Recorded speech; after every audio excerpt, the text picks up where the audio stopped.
So this is actually some of the stuff we did last time, if you remember correctly. If you remember, I did write out what the remainder theorem is.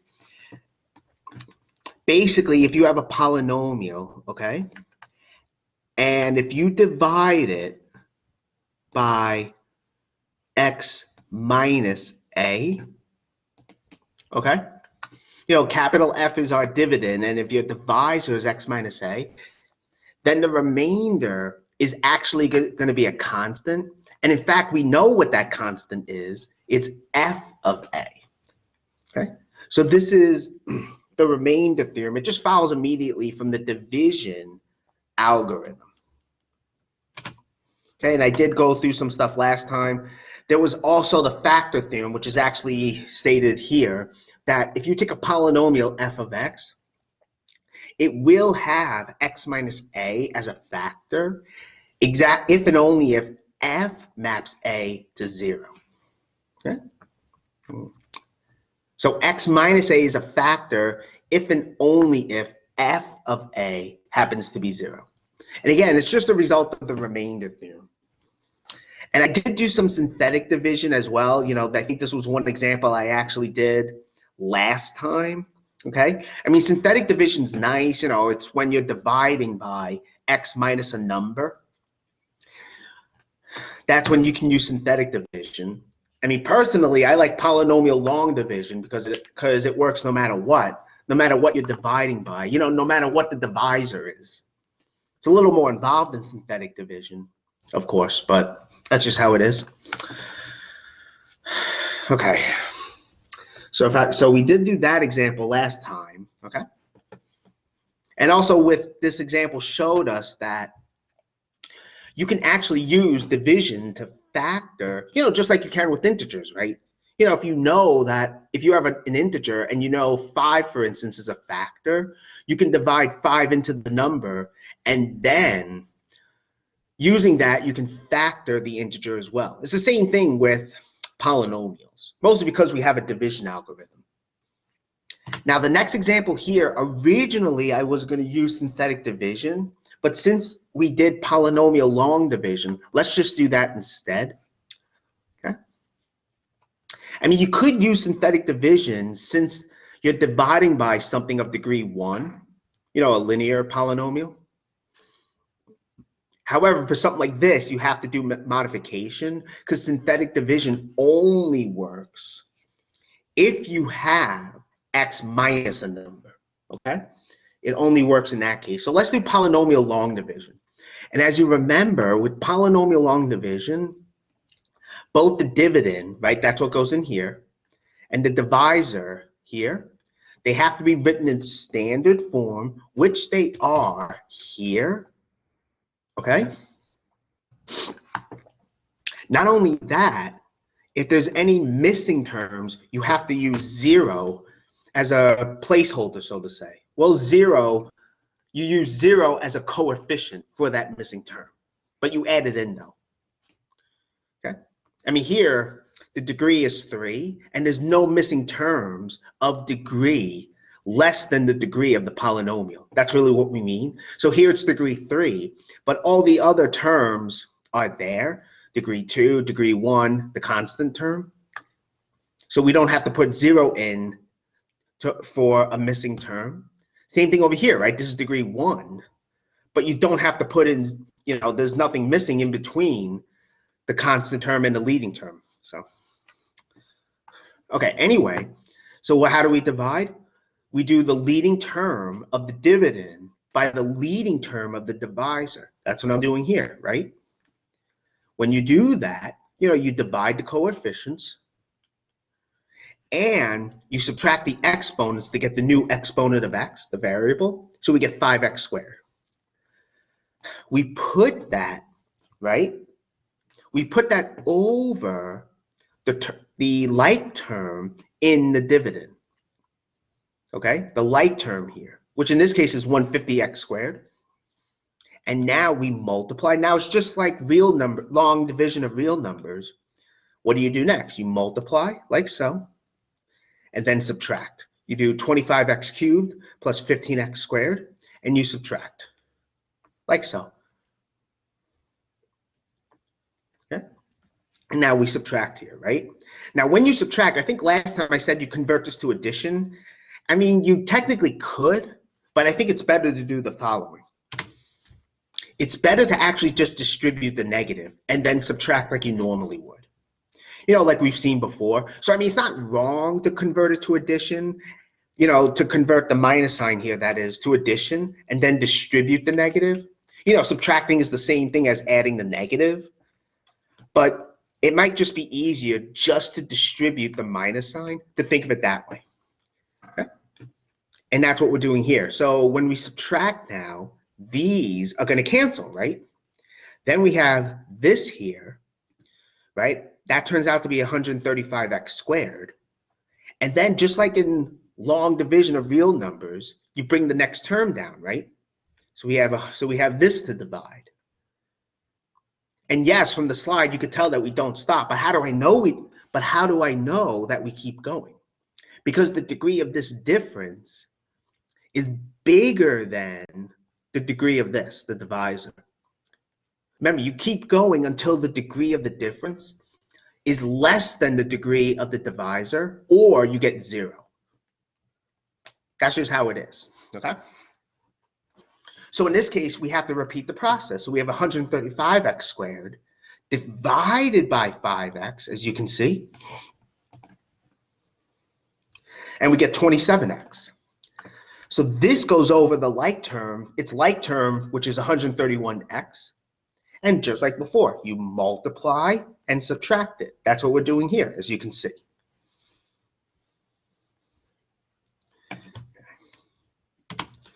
So now, just like before, that subtraction you can distribute. Again, you know, you could convert this subtraction to addition, and then the negative sign, to adding the negative, excuse me. The negative sign you could distribute, you know, if you want to. You could do that. But here, it's just easier, I think. Why do I keep doing that? It's just easier to just distribute the subtraction sign. It's just easier to do that. So that's what I'm doing here, right? So we subtract, that term is gone. Here, we have 131x minus 81x, so we get 50x, right? Now we bring down the next term. We're not quite done yet because the degree of this here is the same as the degree of the divisor. We want it to be less, or 0. To have less degree or be 0. So we repeat the process. We divide leading terms. We have 50x over 5x. We get this. And we get 10. Okay? We get 10. So now we put the 10 above its like term, multiply, right? You multiply, you get 50x plus 30. We subtract that. Although right away you can probably see what's going to happen. You're going to get 0. So in this case, the remainder is actually 0. So we stop. This is our quotient, 5x squared plus 27x plus 10. And so from here, okay, our remainder is also 0. Okay. Okay, that was good. All right. Are there any questions on this?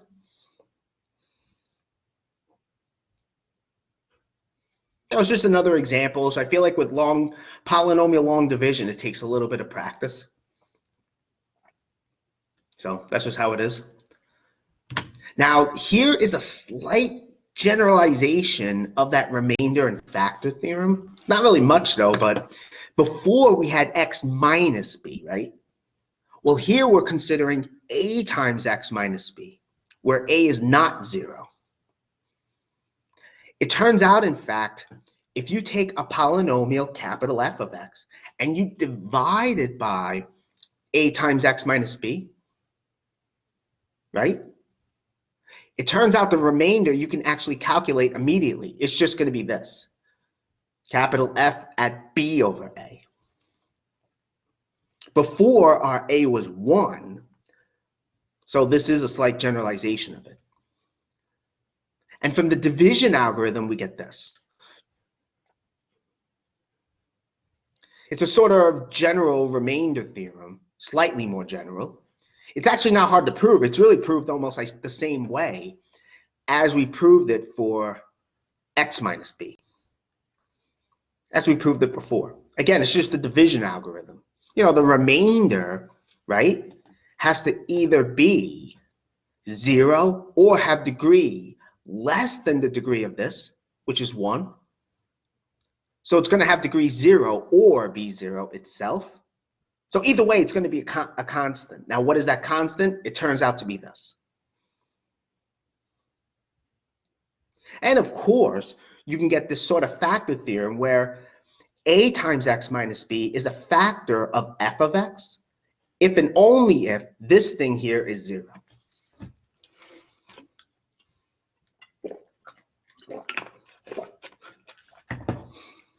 Notice it has to be a times x minus b. So for the previous calculation, we can apply it, but instead of plus, we have to change that to minus the negative. Okay? And in this case, b is -3, a is 5. So we can use this to see that f of minus 3/5 is 0. So this kind of confirms what we just did, right? What we did was we did this calculation, yeah, right? This was f of x. Since the remainder is 0, 5x plus 3 is a factor of this, right? The remainder is 0. Okay, the remainder is 0. And if we evaluate that f at -3/5, right? A times x minus b, a times x minus -3, at -3/5, we get 0, right? Yeah, maybe this will help.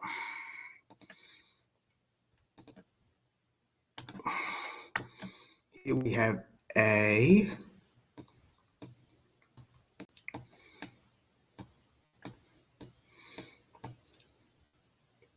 right? So in this case, we have a is 5. But remember, it has to be minus, so b has to be -3. And now we are using this factor theorem. So that's all. You know, you can, so basically from the example, we get that 5x plus 3, which is 5x minus -3, is a factor of this f of x, right? That's what we just calculated. And you can also confirm that this then is 0. I tested it out in my calculator. Are there any questions about this?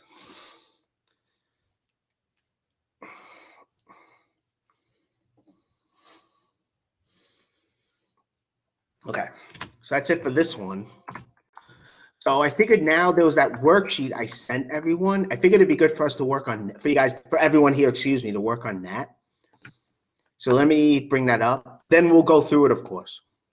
I mean, I did type out solutions, so let me just get that worksheet.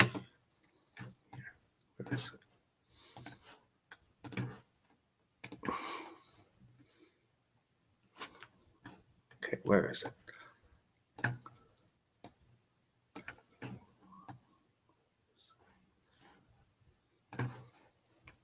Oh, here it is. Found it. Okay, let me just share it now. Okay, here it comes. Okay, so again, this is just polynomial long division.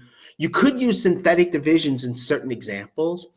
Okay, what I did was I did synthetic division for 1 and 2, and you can see we can do that. For 3 and 4, I did polynomial long division.